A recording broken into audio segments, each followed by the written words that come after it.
This is Unit 1, Lesson 6. So go to the Science2 homepage, and you can either scroll down onto the weekly calendar. Today is the 25th of September, and just find the plan for U1L6, or look under assignments for tasks for U1L6. As usual, we'll start off with some homework review. You had to post the Exploring Gravity activity.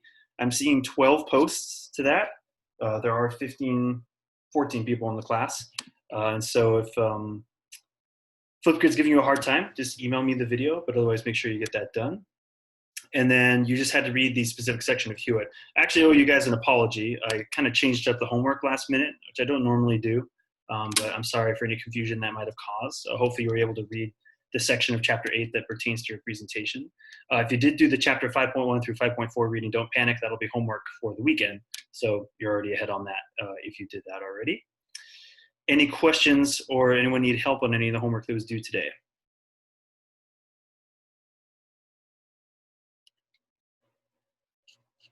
All right. We'll dive right in with the do now. You guys are all done with your Google slide collages. So this is task number 2 now. There is a Google form I'd like you all to work on. So it's the Science2 Solar System Distances and Kessler Effect. It's a Google form. You'll answer 2 questions that relate to some Chapter 28 material and watch a short video. It's a clip from a movie called Gravity that'll get us thinking a little bit about what's going on with orbit stuff. And it's kind of a cool, intense scene to watch. So I'm going to time for 10 minutes to do that, but I'll keep an eye on the Google form, and once we have 13 submitted, then I know everyone's done. So 10 minutes to work on the do now, the Google form, Science2 Solar System Distances and Kessler Effect. I'll be here listening if you need help with anything. Go for it.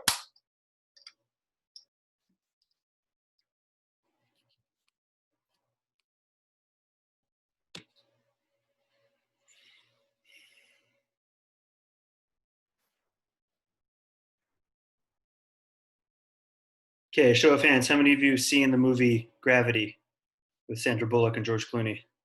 Anybody? Grace Kim's seen it? Daniela? No, not very many of you.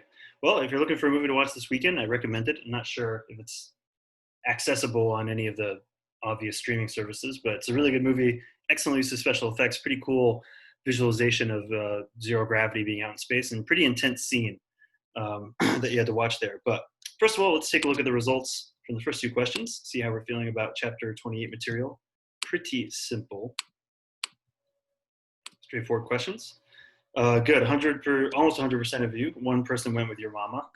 What accounts for 99.8% of the mass of our solar system? It is not your mama, it is the sun.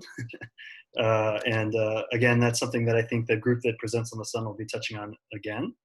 What's an astronomical unit based on? Again, we reviewed this in previous class, but it is the distance from Earth to the sun.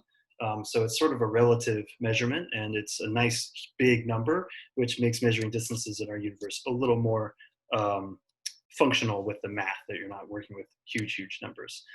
So the scene from Gravity is fictional, but it does present what's called the Kessler effect, which is a real thing. And yes, a lot of you got at that it would be a communication blackout because the satellites are getting destroyed.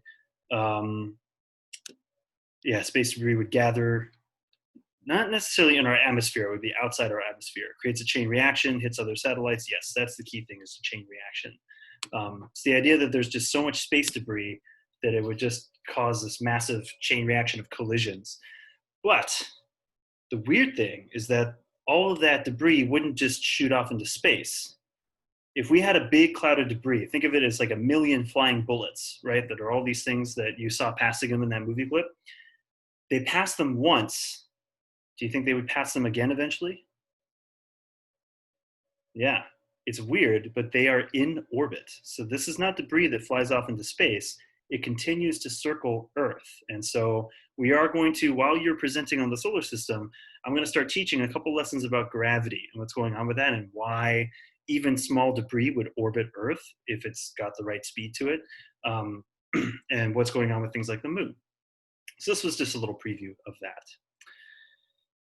And hopefully not something that ever actually happens. Okay, any questions or comments on that? Our next task is to do some work on our independent projects, but before, I wanted to I'll throw you in breakout rooms with your groups. But before I do that, I'm just going to share something really quickly here again. I have set up our share discussion board. So you have access to it. It's step number 3 on the tasks to complete. And I would like every group to post a link to their presentation by Tuesday, the 29th. I know not every group is presenting on that day, but I would like you to at least have a link posted. You don't necessarily have to be finished with your presentation. Hopefully you are ready by then, but you need to have something up. So if you click on that link, it takes you to a discussion board that looks like this. And so I've got instructions here. Please make sure that you type the title of your project and your names, both you and your partner. Make sure that whatever link you share, that it is set to public or Stevenson School so that everyone can access it. And you should make sure that reviewers. I wouldn't go with editors because then you could have people delete things by accident. So this is the discussion board where you'll be sharing your presentation. So everyone will be able to come here and open presentations if they need to or if they want to. Once you have finished your presentation or given your presentation, you're then going to fill out this Google form here, Science2A Solar System Project Test Questions. And that's where you're going to submit 1 multiple choice and 1 free response. Now note, only 1 member of your group needs to do this, right? I only need 1 multiple choice and 1 free response for the presentation topic itself. So work together to put those questions together. And the form's pretty detailed. You've got to provide the correct answer. You've got to provide reasoning as to why, and give me some guidance on how to grade your questions. Any questions on how you're going to be posting and sharing that stuff? That'll come up more next week anyway. So, okay, I'm going to throw you into breakout rooms with your group partners. And I have some guidance on the tasks to complete. That's step number 4. I encourage you to create and share either Google Slideshow, Prezi, or infographic between you so that everyone can edit it. Hopefully you've already done that. Then look at your specific topic requirements in the project description. I've got a link for it there on the tasks list, and just start building your presentation. Refer to chapter 28. For those of you doing planets, the inner planets and the outer planets, you definitely want to check out nasa.gov. They have tons of information on every single one of the planets. Space.com is another good site. You can get lots of images. Put it together, make sure you're citing your sources, rehearse it, do whatever you need to do. I'm going to drop in. I'll give us a half an hour, 30 minutes to do some work on this, so make good use of it. And I'll be here too if you want to leave to ask me a question. Okay, breakout rooms are open. Go for it.